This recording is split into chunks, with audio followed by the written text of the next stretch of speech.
Jama'a assalamu alaikum mutanen Yadda Zaka Cika mai Academy, barka da wannan lokaci. Zan yi bidiyo yadda kowa zai je ya cike magajinsa wanda zai gaje shi bayan baya nan. Farko ga sifan nan za mu shiga. Yawwa. To idan ta kawo mu waje kamar haka, kamar yadda dai muka saba shiga Sidra Digital Bank.pro, sai mu shiga Explore. Kuna kallo? Da ta buɗe Explore sai mu shiga nan gashi nan search engine sai mu taɓa shi. To ga Sidra Digital Bank.pro nan ya bayyana sai mu taɓa. To sai ka zo go gashi nan. Yawwa sai mu je sai ka tafi kawai direct. Yawwa. To da zaran ya kawo ka nan wajen, wato nan shine ainihin interface na farko. Ina za ka je? Sai mu zo nan mu taɓa nan. Muna taɓa nan kun ga za ku ga interface, za ku ga mining, ga pool, ga inheritance. To sai mu shiga inheritance na biyu kenan.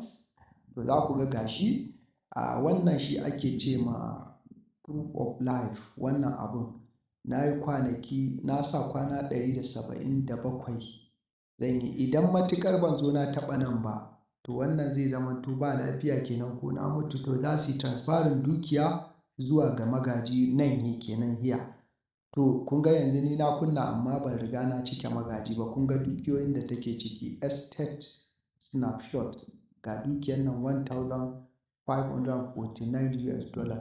Amma abin da nake so ku sani ba wannan ba ce ita ce dukiyar. Dukiyar ita ce wadda ka je kai staking a cikin banki a liquidity pools domin ka riƙa samun gold. Wannan dukiyoyin da ka ajiye su a cikin dApps ɗin nan, to su ne da zarar baka nan za a yi transferring ɗin dukiyar zuwa ga ainihin magajinta. To yanzu ina za mu je? Sai mu taɓa nan.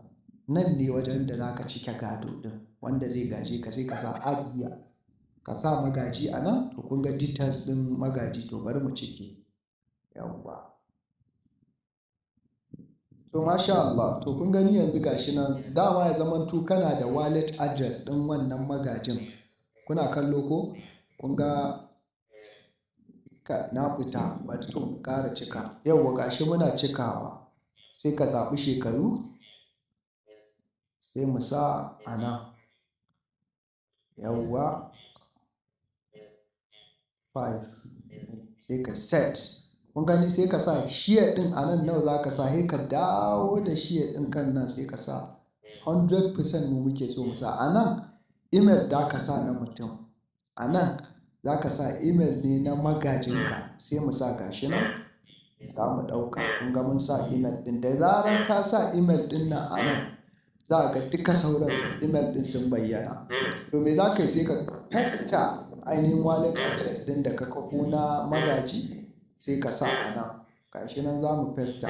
Kun ga mun paste ko? To sai nan ƙasa sai ka sa note. Za ka iya cewa if after